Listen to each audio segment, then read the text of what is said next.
G'day and welcome to the Hunters Campfire Podcast. My name's Mark and along with good mate Ian, we're here to help with all things hunting. If you're looking to start but don't know where to begin, you want to make the most of your next trip away or even plan a hunt of a lifetime, we've got something for you. You'll find our podcasts on Apple, Google, Spotify, Amazon and plenty of others. And if you want more, head over to our YouTube channel, The Hunters Campfire, where we have plenty of how-to and hunting videos along with the full video production of every podcast. Don't forget to like and subscribe, and good hunting. And I am still suffering from bug bites. Still. Oh my God, do you want to see my foot? If I could get my foot up there, look at them all. Oh, I've still got the fucking leech bites. Leech bites. I got home and I was taking my shirt off to go for a shower, and the missus was like, "What the fuck is that?" I was like, "Oh, it's a leech. Yeah, leech bite." Yeah, I've got one there. Fine. Yeah, I've got one there, and I got one on my back. And I've got one. Where's the other one on my big bunch of skirts you guys are. I'll tell you what. The boys, the bow hunters, they came back, and they he said he was fighting leeches off all day. You could see them. Yeah. Yep. You can see them little buggers just crawl. They crawl up your boots. Yeah, I've got one climbing up my leg, and he's like this big, and he's in like that upside down U shape. Yeah, he's climbing up. He's searching for you. I tell you what, I can feel the heat here somewhere, down here somewhere. I took a set of my pair of hunter wellies from the UK that I used to hunt in all the time. Best thing I could have worn the whole week, because those things are so long and they don't climb up. And I had my hunting pants around them, nice and tight. They couldn't get through. I didn't get bitten after that. They were the best thing, and my feet didn't get wet. You got to just spray shit on your boots, mate. Just like, and the thing is about leeches is they're incredibly, weak.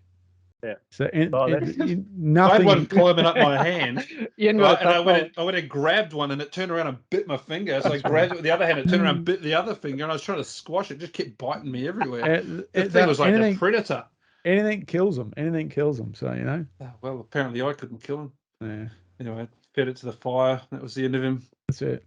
That's right. All right. Well, enough preamble. So we'll kick in to another Hunters Campfire episode, and tonight people will see that it's just the three of us. Take these off. We haven't invited a guest along with us because we're getting heaps of feedback, and lots of people asking us to do more educational based podcasts. We're just talking about gear that we gear that we use, calibers we choose, rifles, all of that sort of stuff. So people are getting a lot out of that. I guess especially because people were planning for the rut and the raw, which is near past us now, but there's still a lot of people heading out in the bush. So anyway, this episode we're really going to dedicate to calibers, and our choices and why you would choose different things, and I guess the general basics of calibers, since we've got one or two experts in the room. It's not going to be me. I don't know much about them at all, so it leaves these two fellas. That's enough my pre-ramble. Good evening, fellas. How you going? Very well, thank you, sir. Yeah, very good. Thanks, Ian.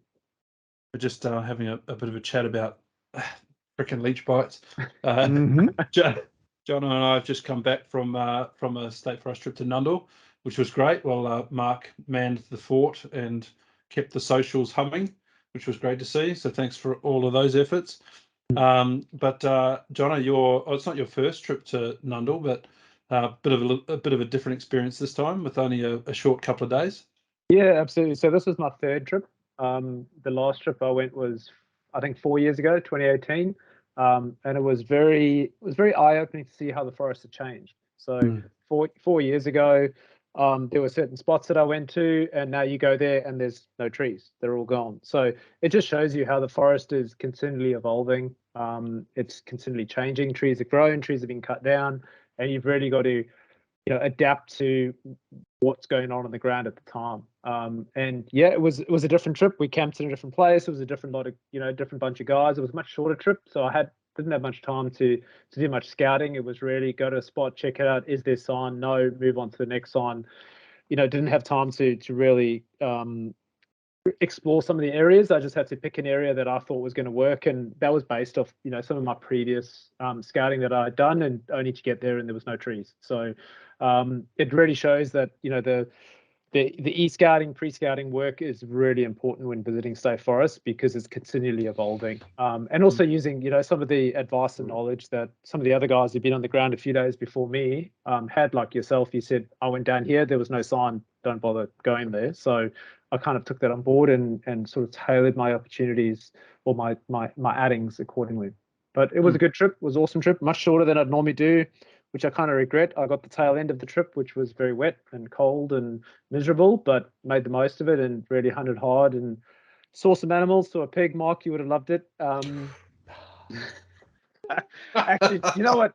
I thought of you because in previous conversations we've had, you've always said, I think it was one of your first trips to Nundle, where you were driving up Sleeman's Road and you saw a pig and you shot a pig. I was driving up Sleeman's Road and I saw a pig. Didn't shoot the pig, unfortunately, but I did think of you at the time. And then, of course, I got the buck running across the road on the last morning, just as I'm heading back to camp, finishing up for the entire trip. A young buck runs across the road, and didn't have an opportunity on him, unfortunately. But still, a very enjoyable trip. Met some good guys. Had some good chats around the campfire. Ate some good food. Yeah, it was really, really good. Had a great coffee. Had an amazing coffee made by Ian over there. Oh, yeah, sensational bush coffee. Yeah. I actually told my wife about that, and I'm going to buy one of them coffee frothers and the Wakako coffee thing. There we go. All right. Yep. See, look, it'll be Hunter's Campfire branded Wakako coffees coming. There you go. There we go. That's a new line adventure. Of bush stuff. Yeah. So, and Mark, you we've had some video go up recently of the Red Deer stuff. So you've had a pretty successful time, whether you're taking the stag of a lifetime or not. You've been in amongst the action. So give us a bit of a rundown on that. Yeah, look, we'll talk about it, I think, in another podcast. We'll really dive into the raw and the rut. But for me, it was a very productive raw this year. I went to the little block in the Brisbane Valley. The peak for me was the 31st of March. I don't think I've actually had a single day that's been that filled with deer ever. It was just, they were every, in the end, you know, I was just kind of going, is there another deer in front of me? Is there another deer in front? And it was like that. In the morning, went very quiet in the afternoon. And that's because I think someone was about who probably shouldn't have been about on a quad bike, but that's the way it goes. Though 2 weeks later, exactly 2 weeks later, because I went away with the family in between out to Lightning Ridge. When I came back 2 weeks later, all over. So it was really amazing, really small window, and I happened just to luck it. I think I happened to be on there that first day. Yeah, we've released a video. I think it was 9 stags in all told, probably more. At least 5 on video. And I made it. It was funny. I was talking to a guy today about it. In that first like half an hour, I decided I wasn't going to shoot anything that day. I thought, no, this is a day for the camera and to actually see everything, rather than shoot something just after first light and not see the rest of the property and see all the deer. And though when I went back the second time, I was on a different approach. The raw was over. I noticed that the bachelors who didn't make it or possibly would never make it were rafted up together, and I took a really scrappy little double 3, which a lot of people might call it cull deer. It's so I got something, but I didn't get that. I didn't get one for the wall this year, though. Strangely enough, or as luck would have it, there's my son, one of his mates lives in our street, and he's very interested in what we do as a family, and the fact that he comes over and shoots his bow here in our little archery range, and our little archery range is decorated with deer and goat skulls. He's very keen on one of them, so I've said he can have the double 3, so he's going to get the little double 3 for his wall. His parents seem to be okay with it, so he's getting the double 3. So there is a trophy there after all, but it was fundamentally one of those day of days type hunting things for me. So yeah, and I was glad I could get on video too. I guess I was hunting not far from you up in the Brisbane Valley as well, just 20 or 30 k's up the road, I guess. I was there late, sort of towards the end of that second week where you said there was not much happening, and up where I was, it was very quiet as well. So I think I missed the peak of the Raw, unfortunately. So last year I hunted at the end of March, that around, I think it was actually the 30th of March that I actually shot my stag last year. Went 2 weeks later this year and it was dead. It was really quiet. Had a few stags roaring, but it was quiet. So I think it shows you that was the peak time for the Raw this year. But you can't call it. It could have been later. It could have been earlier. You just never know. I know the guys up where I was shooting got some good stags before me, after me, but you just can't call it. And there is a rumor that there's a double 10 running around near Somerset. And supposedly there is actually a photo of it, supposedly. So we're still waiting to see that. I'm still waiting to see it too. But one of our commenters would call that a 20-point. Yes, 20-pointer. Yeah. And I've also been told it doesn't have a collar around its neck, so it's not someone's pet. Very good. It's not it's not Bambi or something like that, or Bobo.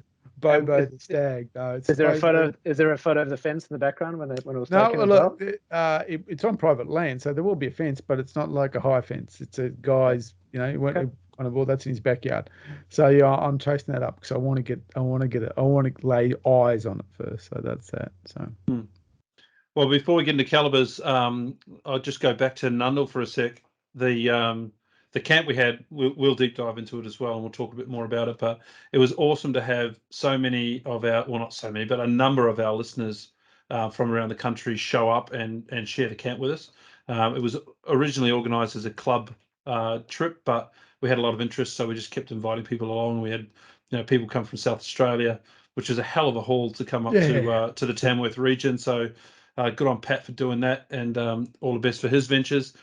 We had people coming up from Sydney. Obviously, there were a bunch of us there were some from Brisbane, some from the Gold Coast. So lots of travel time, but such a good time in camp. And look forward to sharing a lot of that information as we go.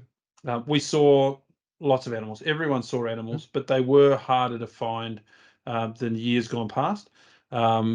I think a lot of that is still recovery from the drought and the bushfires and things like that. But everyone saw animals, and it was really awesome to see some young hunters come into camp. I say young, new hunters come into camp that their first experience on deer was with a bow. I'm like, oh man, this is going to be tough going for you guys. Anyway, a little bit of instruction, a little bit of know-how around what we're looking for, what a scrape is, what a rub is, etc.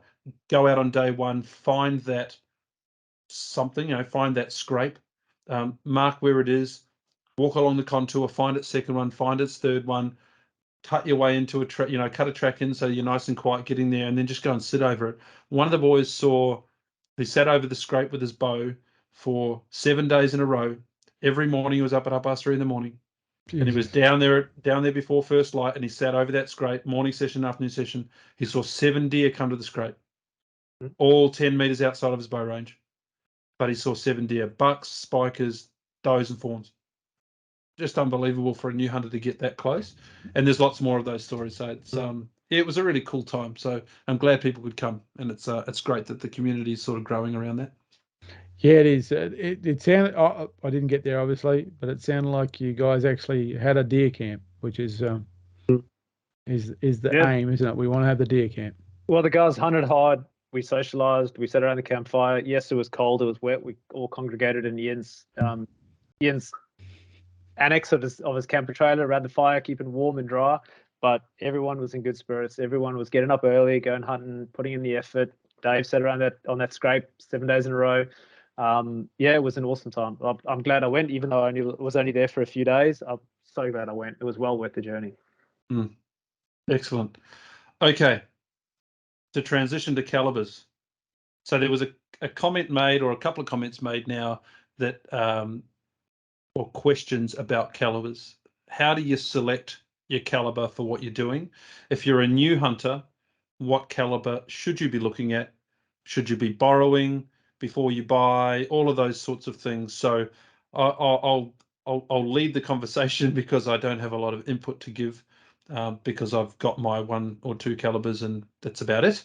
But you guys have got a lot of knowledge around this, so it'd be great to hear your experience as to where you start, where you go based on the game, how you select, all of that. Who would like to lead off? Sure. Look, I'll start. So I don't have many rifles. I have a few rifles. I have a few favorite calibers. My go-to caliber is the 308. I've had I'm on my third 308 at the moment. I started, it was actually the first rifle I ever purchased for myself, was a 308. Why did I do that? It's a 30 caliber. You can shoot a variety of game size. That was bought in South Africa.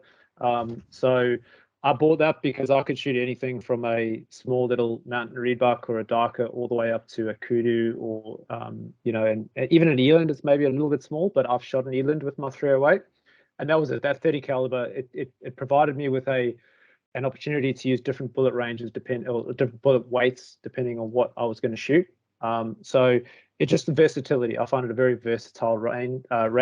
I bought one in the UK. I actually bought a 7x57 first, and I struggled for ammunition. What does that mean to the uneducated? You've gone from 308 to 7x57. Two different number ranges in a caliber. Okay. So yeah. Do you want to go for it? You go for it. So the 7x57 is, if I remember correctly, 275. Absolutely so correct. One is using English Imperial, which is the inch. Mm-hmm. One is using the European mils. Okay. So if you want an example, 308 win 7.62. Now, not exactly there, you can't get the arm wrestle about exactly, but like I think a true 308 win is 7.62 by 51. I think that's absolutely correct. Absolutely, that's it. So, yep. So you've got so what you're doing there is if you kind of get back to origins, your European calibers are generally expressed in mils. Your English and then American and then Aussie cals are generally expressed in inches, or points of an inch, obviously. And so things like 7x57s or the 275 version of it are true game calibers. They're the game calibers, like the 9.3 by 62. These are true European game calibers that became popular as Europeans went into Africa. So, the parts of Africa that were colonized by Europeans tend to talk in mils. The ones that were colonized by the Brits tend to talk in points of inches. Okay. So to bring that back to where you were, I feel like I need a ruler to follow along. Yeah. The thing to remember about calibers is, and this was the best advice I've ever understood about calibers, is they weren't all invented in the same factory by the same person at the same time. At the same time. So there is all sorts of, it's like someone has said, hey, look, you guys look at it this way, but we're going to look at it this way. And, Mark, you just have to look at the 3006, one of your calibers. That's a 30 cal, and it was invented in 1906. So they called it the 3006. So it just shows you that it doesn't always, it's not always about millimeters and inches. Yes, they brought the 30 cal part into it, but they also decided to put an 06 on the end, and it's one of the world's most popular calibers. That's right. And then the larger the number doesn't necessarily mean the larger the bullet itself, because a 308 is smaller than a .308 is smaller than a .270 or a 270, right? No. Bigger in width, but is in full shell casing. The 270 is much. Sorry. Casing. Yep. Yes, true. Because then now you're getting into short and long action, man. Now we're getting really scary. Well, this is when I first started talking about calibers. 308, great all round caliber. It's been around a long time. People will argue that more things have been shot with the 308. Other people will argue it's something else, but that's all right. Leave that statement as it is. But But the round is so common. The round is also cheaper. Like it's cheap to buy because it's manufactured in bulk compared to some of these other rounds, right? So if I was a new hunter coming into the sport, 308 is still a worthy round to be having a look at for the deer species, the pigs, the goats, and everything else that we tend to hunt. I would say it's a popular caliber, which makes it more readily available, which makes it easier to get hold of, and therefore generally cheaper. And there's other things that play there too. It's a short action caliber. Yep. So it's what does that mean? What does that mean? So you think about your rifle action now, bolt action, by the way. Okay. The longer the throw of the bolt, that refers to a long action. The shorter the throw, so the shorter the projectile in total length reflects the action. So at what point does it become long or short? Oh God, I know it's the point where it fades out. Yeah. So a 30-06 and a 270 are long actions, if I remember correctly, whereas a 308 is regarded as a short action. Now the benefit of that, and then you get into magnum actions like the 375 H&H magnum action. From a manufacturing point of view, short actions require less metal. So it's cheaper to make a 308 than it is technically to make a 270, though Tika kind of figured out a way around that by modularization. But from a left, if you're a lefty, you kind of know this stuff because once upon a time it was nearly impossible to buy left-hand ammunition, left-hand actions. My left-hand action spins the other way. Spins the other way. By left-hand actions in either short. So a manufacturer might say, yeah, we sell left-hand rifles, but we only sell them in short action, or we only sell them in this one action. So you were kind of, you couldn't get a 30-06, but you could get a 308. What are other examples of short action calibers? 243s. 243. So basically, about the smaller calibers. Anything that's a derivative of the 308 is basically is a short action. Anything that's a derivative of the 270 and the 306 are long actions, and then you get into things like you get into the 375, which is regarded as the magnum actions and magnum length actions. But then smart people like Ruger created the 375 Ruger, which is a 375 cal, but it's on a standard long action. So that's how they were able to save money. They figured out how to have the 375, and it's a lot to do with the way that the casing design and the shoulder length and all that casing and stuff like that. So they were able to get close to 375 H&H Magnum performance in a shorter action. So they could build that rifle cheaper because there's basically less metal in it. Yeah, and I guess it's therefore important to note that some calibers are based off others. So for instance, the 308 and the 243 use the same case. The 243 is just a neck down 308. The 270 is just a neck down 30-06 case. So all the way up, yeah. That's right. The 270 is neck down from the 30-06, correct? Yeah. So it just shows you how over time cartridges have evolved and developed based on other ones. So they wanted to take I think a 270 is a 6.5 millimeter projectile. So they took the 30-06 case, which is shooting a 7.62, and necked that down, or 30 cal, necked that down to take a smaller bullet weight, but keeping the same cartridge size. So therefore, a 270 shoots fast, shoots flat, awesome cartridge, kicks pretty hard because it's got that basically the charge capacity of a 30-06 basically. So I've got a 308 literally right there, which I don't know if you can see. I'll ask you if you had a round. This is probably the first time I'm going to do this and say there's a whole bunch of stuff you just said there that if you didn't know anything about calibers, which is what this podcast is designed for, I have no idea what you've just said. Yes. Okay. So and that's true because this is necking down. The trouble with extra, right? Yeah. The trouble with the caliber conversations, and one of the reasons as a writer I tend not to write about calibers, is this is the world's largest and deepest and darkest rabbit hole. Okay. You think Area 51 and the Illuminati or something, mate? They got this right. you know, because the 3006 was based on the 3003, which was based on something else, which is based on something, and that's it. What we're talking about the progression of something from basically the mid 1800s when they started to put bullets in cases. Yeah. Okay. Before that, breech, you know, with muzzle loader. No muzzle loaders. Yeah. The day that they invented the cartridge, all of this changed again, and that's what we're kind of dealing with here. We're dealing with, and if you think about that from a point of view, like it wasn't like Tesla. There wasn't one factory that said, "Hey, we've invented this thing and we're gonna populate the world." These things happened pretty much at the same time over all different places and all different ideas about how to get these things, and so and away we went. And even what we understand of it as a cartridge today with the centerfire primer and all that kind of thing, there was a development to get there from, there was a long chain of events to get to there.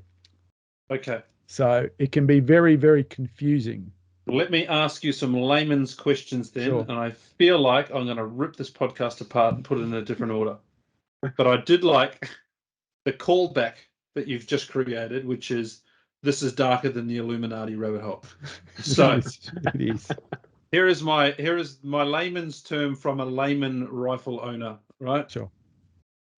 Typically, as a kid progressing up through the calibres, becoming a little small game hunter and moving up. This is different to the world that you came in, Mark, because you didn't start there. You went the other way around. But the majority of us, I'll use me as an example, got his first slug gun.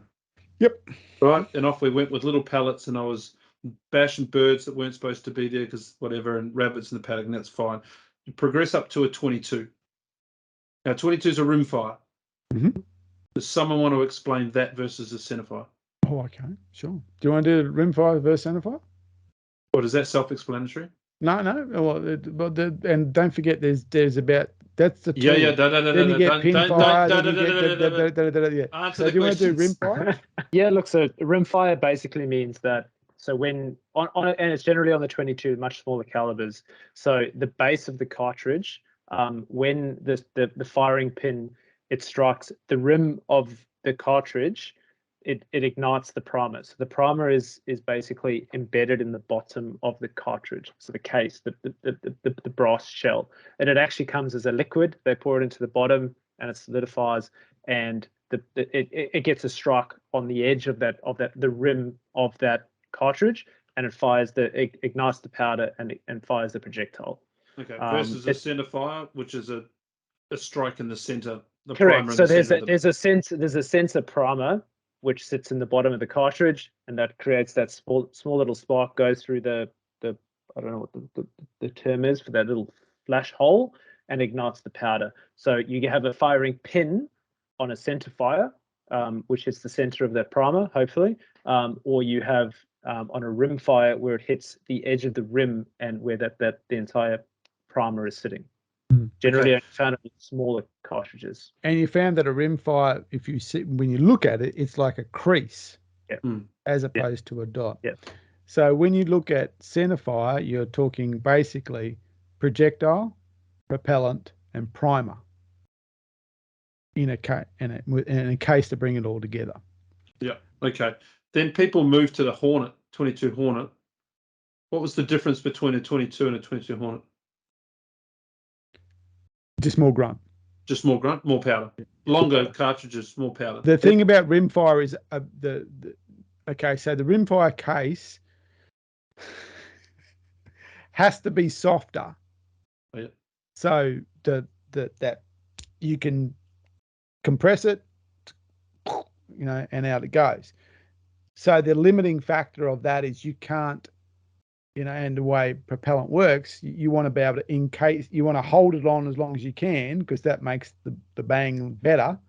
So the inherent problem with rimfire is the case is softer. So its pressure and its ability to handle pressure are limited by the fact that you've got to have a case that you can dent. Right, but they're much, much cheaper to manufacture, which is why you get them by the hundreds and thousands rather than... Yeah, well, they've got one less component in them for a start, and they're smaller, significantly smaller. And that's why when you can pick up a rimfire case, you can kind of, you can crush it with your fingers. Yeah. But you can't do that with even like a 223 or something like that. So they're not dealing with the same pressures. So yeah, they don't have to be as large, as thick. So inherently, you can only go so far with a rimfire until you get to the balance point where your case pressure is sacrificed for the fact that you've got to be able to dent the case. Okay, so if I've got a 22 and I'm a young hunter or a new hunter, and there's been some people that have been listening that have, with their 50 and 60-year-old have taken up hunting, they've started with a 22, what can I chase with that? Okay. So if you watch, what's that one with Mark Wahlberg, the shooter? You can kill anything with a 22, supposedly. Yeah, and I believe one of the biggest bears ever killed was by a 22. But anyway, 22 inherently is your rabbit, fox, that kind of and bird. I mean, and in the United States, squirrel and things like that. So it's a small game. It's very much small game rifle. You can. I've been told by people who've done all sorts of magical things with 22s, and good luck to them, and away you go. But for the mere mortals around us, your rabbit, your hares, your foxes, that and that kind of game at that size is very, very well suited for a 22 up to 100, 150 yards, depending on what kind of ammo, depending on your skill set and things like that. Yeah, personally, I've used 22s for shooting at the range. I find it good practice because there's no recoil. It's cheap to shoot. I've shot tons of rabbits with my 22. If I was just using a standard 22, I'd be very hesitant to shoot a fox. I think if I was using, maybe a 22 Hornet, etc., maybe yes, then I would. And also depends on the cartridge as well. Just your standard target 22 round, I wouldn't shoot a fox with. I think it's just going to bounce off if you try and shoot him in the head. But I've certainly shot hundreds of rabbits with a 22. I think it's awesome shooting, and you get a good feed at the end of it. So shoot them in the head, there's no meat damage, and you've got a great feed. So I think a 22 is awesome caliber to start with. I've got one. I've got an old German Kriko that I use. It's a fantastic little rifle. When I go to the range to check my hunting rifle, I'll shoot more rounds with the 22 than I do with anything else, because it's awesome to shoot. It's great fun. There's no recoil, and it's cheap to shoot. But you can get deadly accurate, can't you? Oh, yes. Because there's just no. Yeah. Okay. I'm not sure if this statement is accurate or not, but the next one up is a fairly modern cartridge, isn't it? The 17 HMR. Yeah. It came back on the scene, or it came onto the scene not that long ago. There was something else. Was it 17 Rem? There was another 17, but yeah, the HMR and in popular calibers, the 17 HMR has made a resurgence. It's by the number 0.17, not 0.22, so it's smaller than the 22. Air rifle pellet, but it's a centerfire round, isn't it? It's an air rifle pellet. If you think about it, 177. Well, we had 0.5 air rifle pellets. A Daisy is usually 177. The good old daisies that I used to shoot. So yeah, that's right. Most air rifles were 177s. That was the standard. And then we had the little ones and the big ones. Yeah. And there was 22 air rifle, or 0.22s. They were the heavier, but yeah, most air rifles were 177. So those 17s, they're just a hyper velocity. You're pushing a very small round at a very high speed. Yep. And I've hunted rabbit with someone shooting one of those, and they're pretty good medicine on small game. So I owned a 17 HMR when I lived in the UK. I bought one. It's actually a rimfire. It's a rimfire. It's a rimfire. Oh, I thought it was a centerfire. Okay. No, it's a rimfire. It's the Hornady Magnum rimfire is actually where the HMR comes from. It is a deadly accurate round. I was shooting mine at 100 yards and getting an awesome grouping on it. It makes a huge crack. It's not like your standard 22. I actually had a moderator on mine, and even then it gave out a loud crack. Deadly on I would absolutely use that on foxes. A lot of the guys use them on foxes.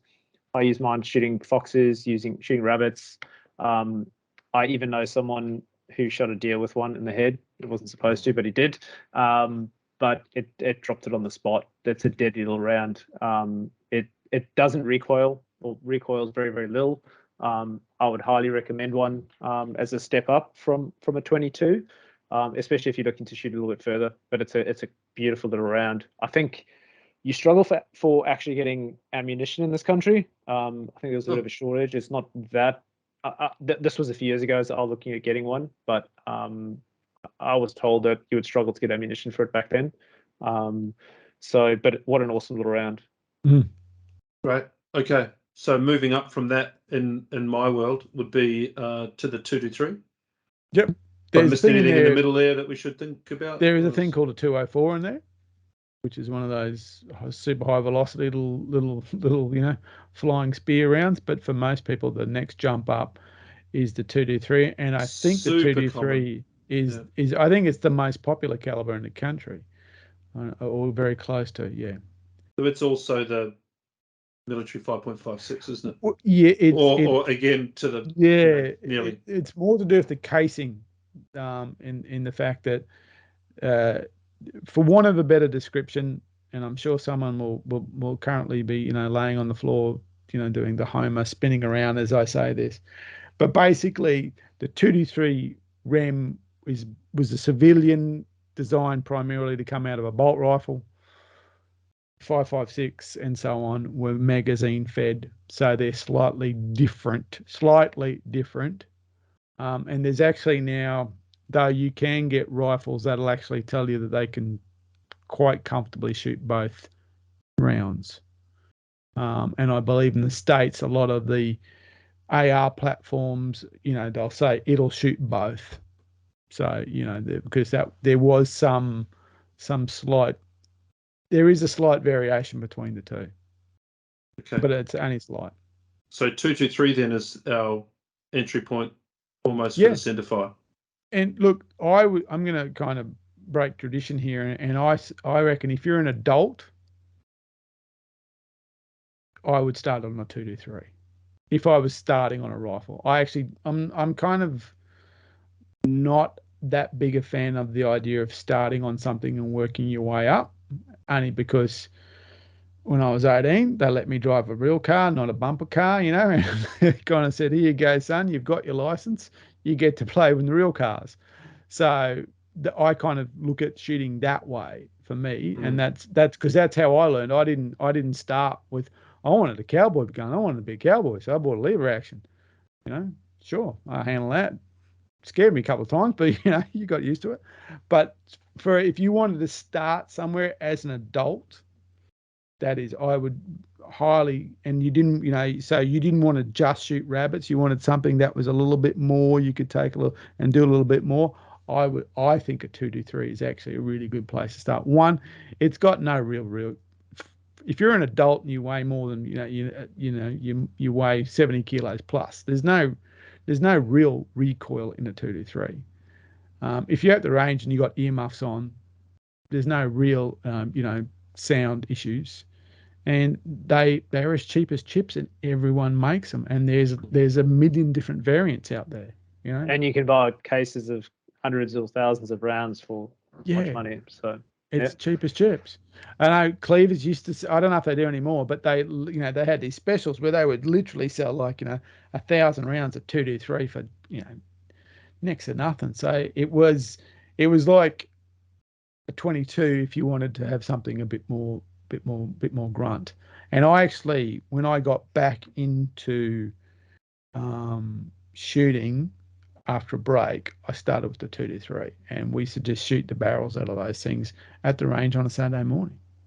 They were easy peasy. They're easy peasy to shoot. The rounds aren't big. They'll kill most things if you're a new hunter. No problem with goats. I know plenty of guys use them on pigs. I'm probably not a 223 pig person. I've shot pigs with 223. I've killed pigs with 223, but I think that's got a lot to do with the where you are hunting and what kind of hunting you're doing. And I think that's a big part of caliber selection. But 223 is a good place to start. Okay, It's good for rifle. goats. Good for goats. If you're looking at some of the R license advice, it's still too small for deer, although that's right. a fallow doe is fairly soft as an animal, but the recommended caliber is 243. That's right. Which is the next one. Yeah. The next one we'll talk about. But Jono, do you want to add? Yeah, so I think the 243 is the minimum caliber for shooting deer in New South Wales in the R license program. It's the recommended caliber. That's an important part with New South Wales. There is no minimum caliber. There is recommended calibers. In Victoria, it's a different thing. Yeah. So for shooting deer, I would say, I think a 243 is actually shot more deer than a 308. If in Australia, probably. Yeah, and I think in the world, to be honest, the 243 is really, really a poppy caliber. I've heard of people shooting everything up to, in Africa, kudu, which I probably wouldn't recommend, but I know people have done and shot big kudu eland with the 243. It's a bit small. I mean, there you've stepped up. So on that 223, you've got the 5mm bullet.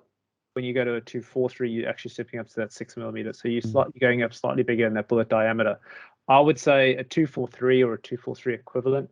And I say equivalent because the 243 has been around for probably 100 years, if not more than that now. And there's been some newer developments from that, being the 7mm. So that's I believe that's a 308 that's been necked down. Let's talk about that before you go any further then. So it's good to now group, right? So we're at a 243. We're going to group a couple of modern cartridges around it. What do you mean by necking it down? I buy mine in a box and I put them in the rifle. What's the deal? Hold up that projectile casing, mate. So this is a 308 cartridge, and that is a 7.62mm diameter. So if I was to take a 243, it uses the exact same cartridge length, but that neck size, so that diameter. Lift it up again. I can't see it, mate. Yep. So that's actually then necked down to take a 6.5mm bullet. Oh, you mean it's made the diameter is shrunk. The diameter is shrunk. It's not a longer neck or a shorter neck. Yeah, squishing his neck. Yeah. Okay. So you're actually reducing the diameter of that neck to make a slightly smaller, to take a slightly smaller diameter bullet. So that's where the 243 comes from. So it's actually a neck down 308. So it takes that diameter, makes it smaller. And generally what happens is that, and if you're reloading, and I'm not a reloading expert, but the brass will extend out slightly. You trim it down, make it a little bit shorter, and you've got that case that takes a 243. So that way you're getting the same amount of capacity for powder, but with a slightly smaller bullet. So more speed. The 243 is generally a bit smaller. Yeah, it's generally pretty fast and pretty flatter. Yeah. When the other thing you get is, so what we're doing is we're getting close to what's traditionally called the quarter cals, and probably the most popular quarter cal in Australia was the 2506 and things like that. So that's where we're getting in now. So you're getting into the 6.5 or the 250s and the 243s. There was a thing called this still exists, but it's very, very, you just don't see it much anymore. It's the 222, which was a highly recommended rifle caliber, very popular in New Zealand. Yeah. Seiko brought out a 222 that's regarded as one of the best rifles around. So the 222, and a lot of people really like the 222. They reckon it's a little bit more. I think it's got a little bit more flexibility from a reloading point of view than the 223. So that it's very popular. But now we're getting into those quarter cals when you get the 6 point, and of course the not most popular, but probably the most well known lately quarter cal is the Creedmoor, the 6.5. What is it? And it's closely related to what caliber? Well, it's a quarter cal. So it's 6.5. So it's a 25, as it were. So, and to me, 6.5 is not Creedmoor. To me, 6.5 is Swede. 6.5 by 55. The Swede. Yeah. Nerds, back to where we were. Because you just lost everyone. That's right. So we've gone from 243 right. which then had a more modern cartridge around it, which was the 7mm 08. So, well, that's a bit of a jump from the 243. Yeah, it's a little bit of a jump. Yeah, it's a bit of a jump. That's the 708 has really been a good option between. Well, the 708 allows you to have a 308 that kicks a little bit closer to a 243. Okay. So it's a milder 308. And again, it's a pretty good starting rifle if you got some confidence. It's a lot of people shooting very 7mm 08. I've never owned one because I just never have, but I've seen them in action and I'm pretty impressed with them. And if someone said to me, hey, look, I want a hunting rifle to start with, and they had some confidence, I would seriously say I'd consider the 7mm 08. It's a pretty good rifle. The only downside is I think the ammo is a bit expensive. Yeah, so personally, I've been looking at getting a 243 or a 7mm 08 because I'm looking for something that is slightly smaller than the 308, that recoils a lot less, that can be in a lighter, smaller rifle. And the reason for that is my kids are getting older. I want something that I can, when they come out hunting with me, that they can shoot comfortably, because it's the 308 it's got a little bit of a kick to it. Why would I go one over the other? 243 it's been around for 100 years or whatever it's been around. It's a tried and tested. There's ammunition everywhere. The 7mm 08 probably gives me a little bit more flexibility from a bullet weight perspective, so I can load, or I can buy a lighter bullet that doesn't kick as hard for the kids or for the wife if she wants to shoot it. I can then get a heavier bullet and shoot red deer with that if I wanted to, something that I'm confident shooting with. So it's that going back to that versatility, where I don't think the 243 has the same amount of versatility. The 7mm 08 really comes into its own if you reload, because it allows you to play with those bullet weights. From a factory ammunition point of view, I don't think there's a hell of a lot of variety on the market. I stand to be corrected, but the 243, any gun shop in Australia is going to have 243, 308, 3006. And 223, in my view, that's what they're going to have.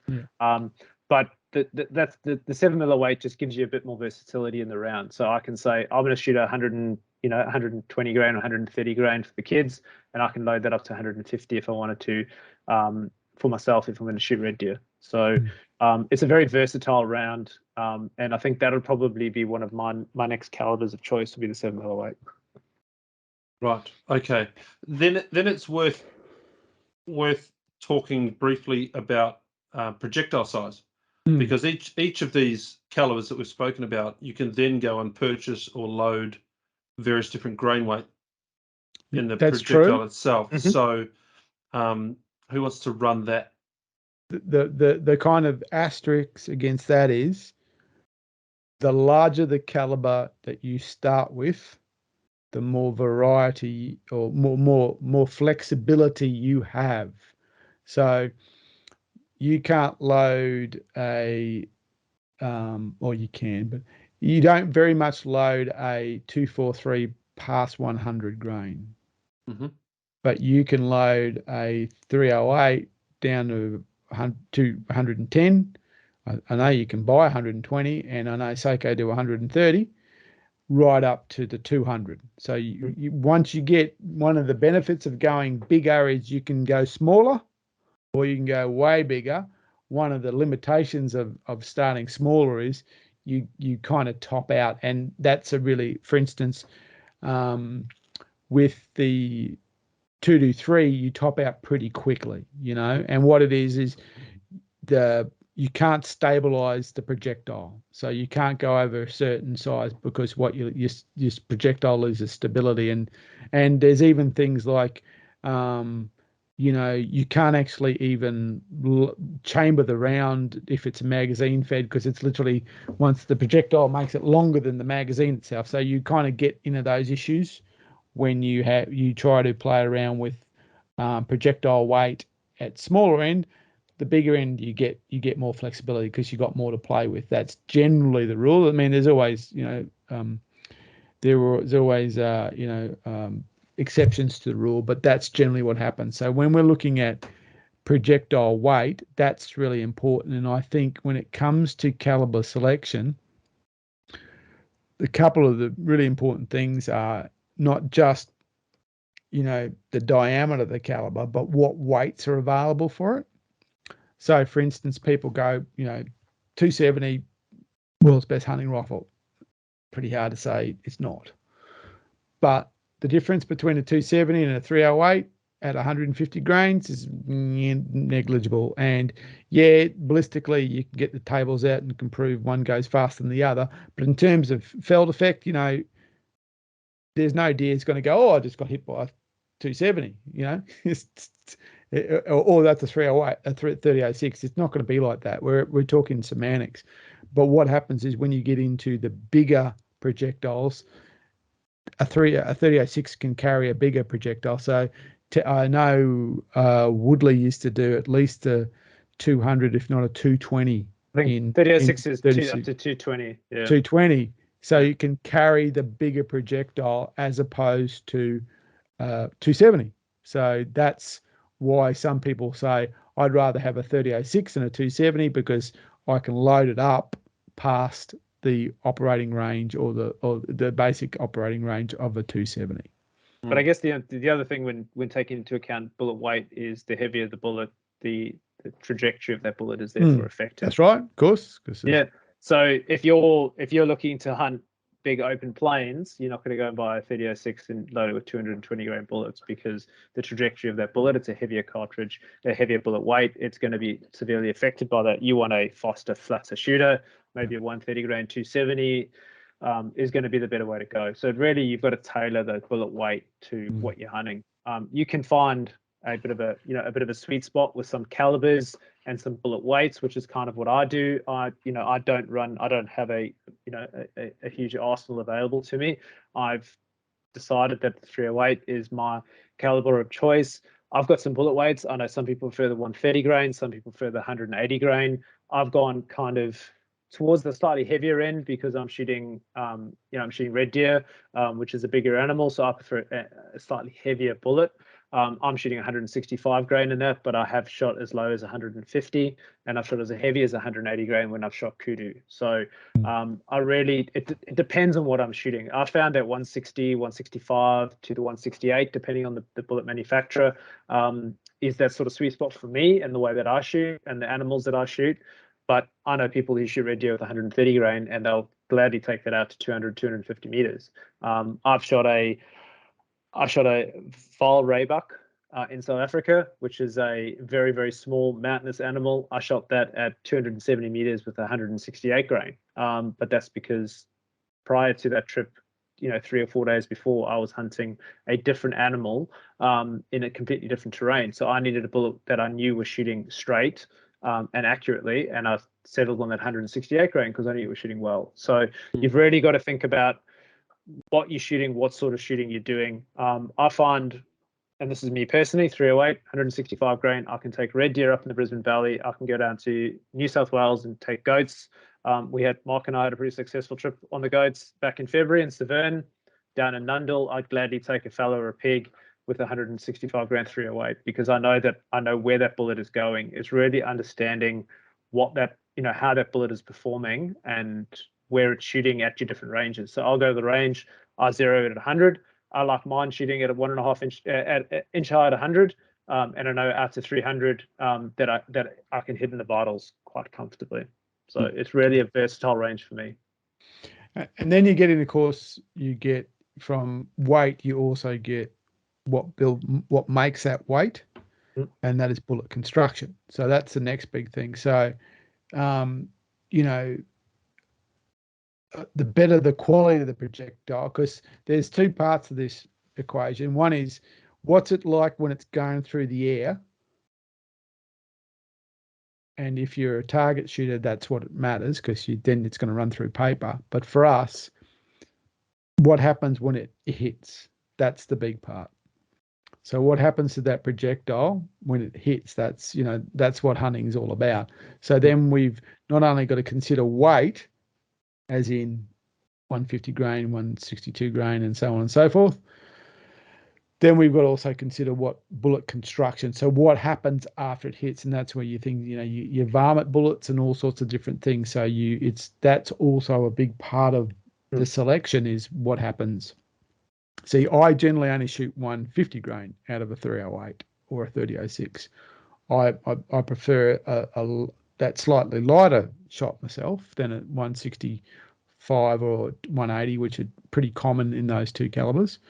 But I try to want to shoot I like to choose a type of bullet that I like to shoot, because of how it, to me, I know it's going to react within reason once it hits. So but I think, and what you said there around bullet construction is important, is that you do get different construction types. So a bullet designed for vomiting is not really a great bullet to go and shoot deer with, because what is the bullet designed to do on a varmint? It's designed to cause maximal damage. The bullet's gonna shatter, it's gonna explode, it's gonna try and render that animal. It's going to try and stop it in its tracks, basically. But with a meat animal, you're trying to recover as much meat as possible. You want to try and reduce that meat damage. So you want a really good bullet that's going to expand really, really well, try and maintain as much of its bullet weight as possible. And you get different types. You can get monolithics, which is a solid piece of brass generally, which is designed to expand and stay in one form. You get bullets that contain lead, which some places are starting to move away from. I personally am trying to move away from lead bullets. Why? Because I shot a deer last year and I hit the shoulder and the bullet kind of just lost a bit of its construction. I had a bit of lead bits between, all over the shoulder, and I was picking out of it while I was butchering it. So, but that's a personal preference. There's no legal requirement at the moment for you to use non-lead bullets.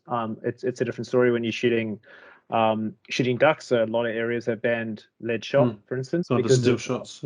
Yeah, exactly. So there's in some areas there's a big push from bullet construction to move away from lead within those bullets. So what do? You're looking at your solid brass bullets, your Barnes X's, etc. Those are a solid constructed brass bullet. That, again, at the moment, that's personal preference. Personally, I'm trying to move away from, as I said, those lead bullets. I'm using a polymer tipped, so it's maintaining that sort of the shape of the bullet, and when that expands, that polymer is disintegrating. It's not a lead tip, and then you've got the brass expansion to really try and expel as much of that energy as possible in the animal without falling to pieces and blowing up all over the places and getting bits of lead and meat damage. You want to try and get that animal to die as quickly as possible with as minimal suffering, but you want to try and recover as much meat as possible. So if you on the shoulder and the bullet just goes, you're going to end up with so much damage. You've lost that shoulder, possibly two shoulders. The other thing is, if you shoot a big animal and you've got a varmint bullet, if it hits big bone, there's the possibility that you're not actually even going to reach the vitals. So you want to shoot a bullet that's going to get that penetration and get through those vitals to kill that animal as quickly as possible. That's right. And look, this is bullet selection is a learning experience. Like, for instance, I've moved away from soft points on pigs because I found that I'd get fragmentation. So the pig would be killed, but I'd get fragmentation. So especially if you're hitting them up in the front, where pigs, especially boars, are naturally very, very heavy boned up there, and they've got a fighting pad. So there's a lot to get through. And what you do hit is very, very heavy. You think about an 80 to 100 kilo boar, that little front leg carries a hell of a lot of weight. It's a very dense bone. So hitting that, having the right projectile to take care of that is, so I've moved away from soft points on pigs. So if I know I'm going to go shoot pigs, I don't use soft points, but I tend to use soft points on deer because the way I tend to shoot them, that's not that important to me, that because I tend to either, if I'm in the right position, I'll neck them and down they go, or I'll shoot them through the vitals. And generally a well-made soft point won't disintegrate through vitals. So that's the way I tend to do it. But yeah, the bullet selection is really important. And the other thing that I've noticed with bullet selection, which is really and caliber selection, is another one of these weird spinning tops in this kind of discussion, is what environment are you shooting in?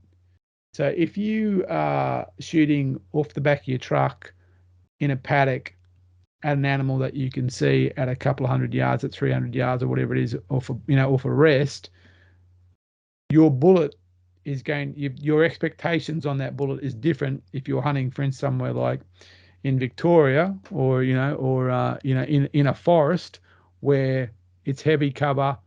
You haven't got that perfect sight picture, and you need a different thing for your bullet and for your caliber. So that's really important too. So where you intend to hunt has a lot to do with caliber selection, as well as obviously what you are hunting. And, as Jono said, a lot of people have shot deer with 243, but a lot of that has been shooting them in paddocks. Open. There it is. Line it up, get comfortable. Recoil's not heavy. This thing flies flat as a dart. Pow, down they go. You hunting in that heavy scrub, and that deer's moving through the scrub, and you're getting fleeting glimpses of it. And okay, there's my shot window. And it's not a perfect shot, and there's grass hanging up and there's sticks out of the way. That's a different kind of shot that requires a different approach to caliber.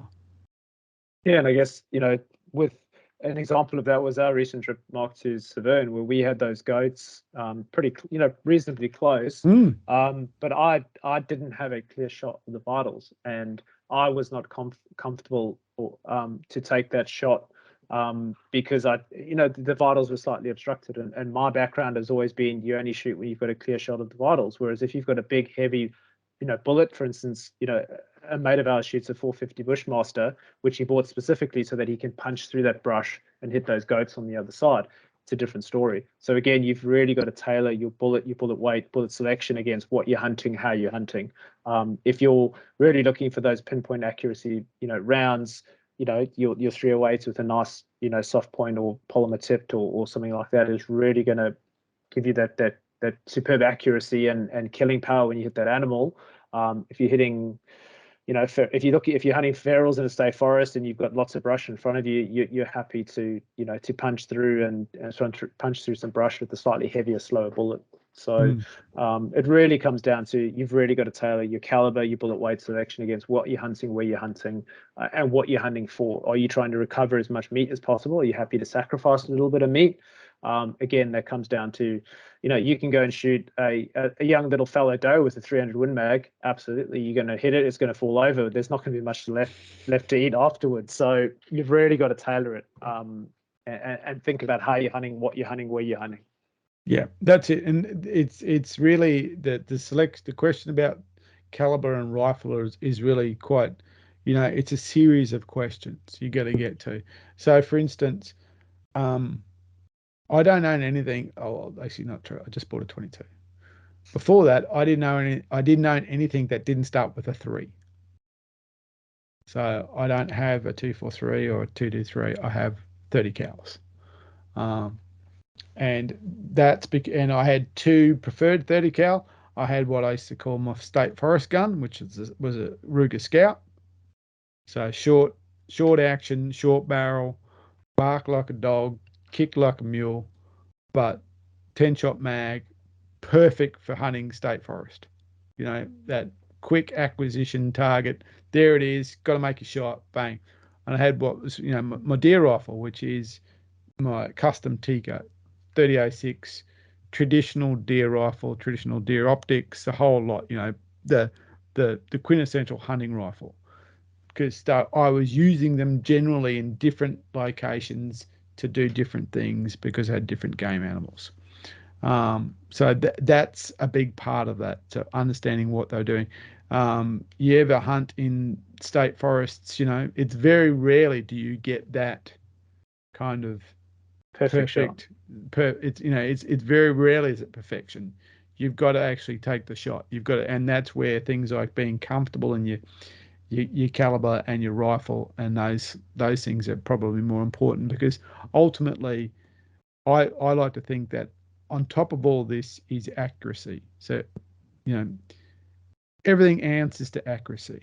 If you can't put that bullet where it's supposed to go, then it doesn't matter how good your bonded round is, how good your optics are, what caliber you're shooting, because a miss is a miss. So it's about that is a big part of it in terms of, so when people ask me what rifle they should get, and they often generally mean what caliber should they get, to me it comes back to, okay, so what can you operate, what can you handle, what can you do? That's a big part of this. A big part of the question is, what can you safely and efficiently operate? Because if you can't operate it, then it doesn't matter what caliber it is. It's, and I've met, unfortunately, a number of people who've made poor decisions when buying firearms, and generally they've gone too heavy, and so they're actually uncomfortable with that firearm, and so they can't. So ultimately, they don't use it very well. So that's a big part of this balance question, and I think for an adult, that's why that 7mm08 I think is really becoming very popular, because it kind of gives you the legs of a hunting rifle, but it's a little bit easier to handle than a traditional hunting rifle. So I think if someone came to me now and said, I want to start hunting state forests, I want to start hunting, private land for deer or goats or pigs or whatever, I've only got money to buy one rifle, what should I buy?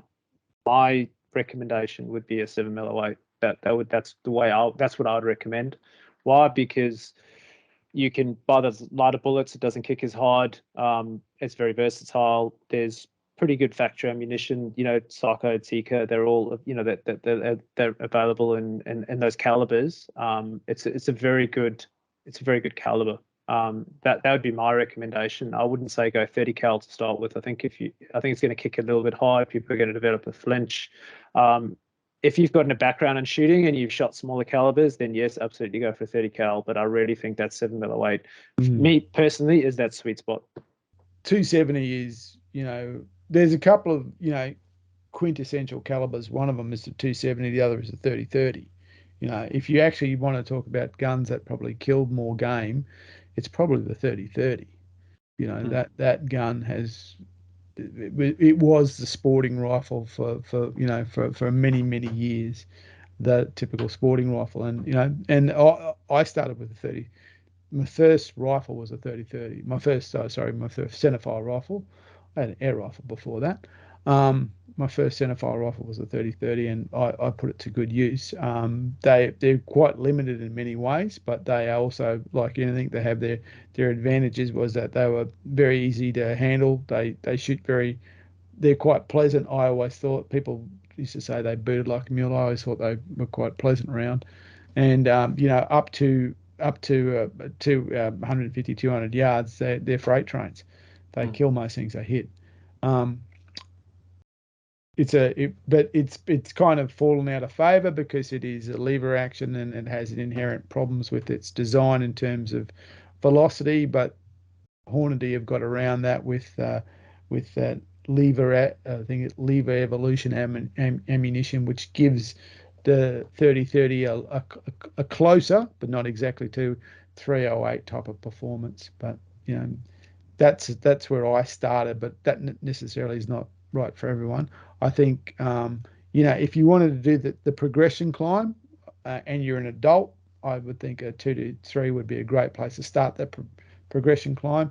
If you've got some experience, either previous experience or you're within a group of people and you can get access to firearms and you can go and practice and try for your first purchase, for a bolt action rifle, I think the 7mm08 would be a very, very good consideration. And notwithstanding your point that depending where you are in the country, you want to make sure you don't inadvertently limit yourself on what you can hunt. But it's a very, very good caliber. Okay, so all things going well, sometime in the next few months, we're going to hop on a plane and head to the Territory. To Are we do going some. plane? I thought we were driving. Oh God, yeah. Well, my car's got wings. We may drive. Yeah, that's right. Sorry, let me start again. All things being equal, sometime in the next few months, we're going to hop in my car and tow the camper and all of the podcast equipment and recording gear and rifles to the Territory. The Territory will be home to the game that we are hoping to chase, which is water buffalo. Another game species again above what you would be getting a rifle for for deer, you'd be optioning up for sure, chasing big game like buffalo.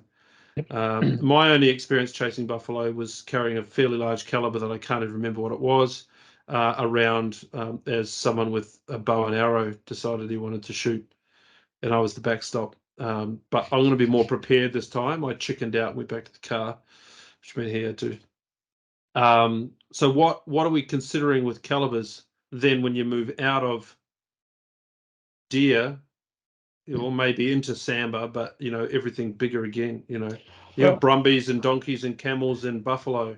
Let's do some history first. So probably there's been a hell of a lot of buffalo shot with 308 because that's what the professionals use for a very long time. Before that, there was a hell of a lot of them shot with 303s because that's what everyone was using after World War II. There used to be a guy who used to write in Sporting Shooter who used to shoot them off a motorbike with a short barrel shotgun, shooting solids and basically tap them in the head, which I thought sounded like a whole lot of fun. And then, of course, you get into the safari calibers.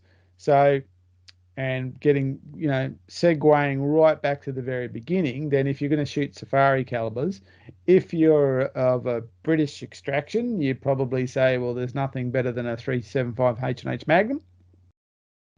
And if you come from the continent, you'd probably be talking about a 9.3 for 62, which is technically a 366 caliber. So in Africa, the 9.3 by 62 is not legal on dangerous games. So if you were going to go to Africa to shoot Cape buffalo or an elephant, you would not be allowed legally to use the 9.3 because the minimum caliber is a 0.3 is 375. Mm-hmm.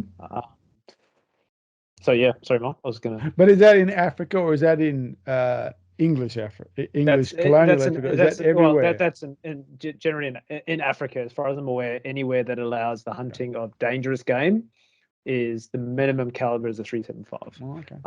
So because that's where the 62 really got its legs, was when the Europeans took it to Africa. Correct, but any professional hunter, etc., will say minimum caliber is 375. So now Peter Ryan, the writer, once said to me that the difference between 375 and I hope I'm not misquoting him, and 9.3 was, he said a 9.3 is simply a 375 after a couple of rums. Still the same performance, just a little milder. And I think there's a lot to be said about that. Depends who's drinking the rum. I thought it was a little bit angry. angry. I didn't say a lot of rums. He had a couple. So it's a stage where you're milder, not wilder. So yeah, so they're both, I think, and of course you've got other things like your Win Mags and all those kind of things. But if you were talking safari, if you thought going to the Northern Territory was a safari and you wanted to take a safari caliber, you'd probably start either with the 375 or 9.3 by 62. So okay. I would agree. I think for me the 375 holds. It's the African dangerous game caliber. So for me to go and shoot a buffalo, yes, it's not a Cape buffalo. I would absolutely love to use a 375. That would be, for me, that's the ultimate rifle. I do own a 458 Win Mag, which I bought specifically to hunt buffalo. I've not shot it yet, and I'm actually very scared. You're scared, yeah. I want to see that. There will be a video of this. But I didn't buy a modern one either. So I've got a Morza K98, which is actually World War II action. It's open-sided. It's got the dual trigger, so the front set trigger, and then the second hair trigger. In 458. So I will. Man, I want to see that. We're going to take it down the range. We've got a bush range. We'll take it down to so that we can let one or two rip. Did you find ammo? I haven't found any ammo for it yet. That's the biggest challenge. Hard, that's why I haven't shot it yet. I think 375 or 9.3, you'd probably have better luck getting hold of ammunition. Yeah. A 500 grain bullet in that 458 is gonna hurt. So and the 458's got a real reputation of not breaking only being a shoulders. big caliber, but it's a booter. It's a puncher. You know, it's going to Yep. maul you. Yep. Yeah. But I've got it, and I'll take it, and we'll shoot it off. Yeah, that's right. All right. Okay, that sounds good. I'm not sure we answered too many good questions there. So I think you can't go wrong with the 375 in my view. If you chase Australian buffalo, scrub bulls, buy 375. If you within one day decide to go and chase dangerous game in Africa, you've got the rifle in the safe. So that'd be my recommendation. And look, you could do it with the 308. You could do it with the 3006. You could do it with a 300 Win Mag. Any of those calibers will do the job, but it's about, you know, again, it's really getting in that what we've spoken about of getting the right mix, because she might be shooting that buffalo at a relatively close range, and it might be amongst pandanus, and you know you want to make sure it flops quick. You know, And they can, if you wind one, they can get pretty angry. So that's right. You want it to flop you don't quick. need arguments. That's right. You want to finish the job. There is a reason they call that stuff dangerous game, and it's not because, you know, you might get a speeding ticket. It's the fact that something that weighs 2,000 plus pounds might decide to come walk on top of you. So I would always suggest it's the opportunity to get yourself a safari rifle. Agreed. And I know I will be doing just that. I will be building a safari rifle to shoot. But you know, and if we talk about, you know, cheaper, so the 375 H&H is not a cheap rifle in either to purchase or to feed. That's an expensive round. The 375 Ruger is a good option in that, because it's slightly it's a cheaper rifle to buy, and it's a cheaper round, and it will give you, again, pretty close to the same ballistics. It'll do pretty much the same thing. Again, once you get into those really heavy bullet weights, it won't perform as much, but in what you're likely to get in factory ammo, it's a good option. It's and for a lefty, it's a good option, because often it's harder to get those bigger calibers on left hand. And I know Ruger do make some very nice 375. They actually make a safari, that's the safari model in 375 Ruger. It's a very nice rifle. Seiko makes some nice options available in the bigger calibers. So it's if you wanted to get that kind of rifle, then you've got to think about, you know, who makes it and where can you get it as well. So there's a couple of good options there. But anything in those bigger 30 cals is going to serve you very well. And look, you can keep going up from there. You've got your 477s, you know, 500s, whatever. But 404, 416 Rigby, 416s. So if you want to spend a lot of money, you can buy a 416 Rigby. If you don't want to spend as much money, you can buy a 416 Ruger. Then you get into that, and away you go. And again, if you're right-handed, you've got more options in that space. There's more rifles available. Excellent.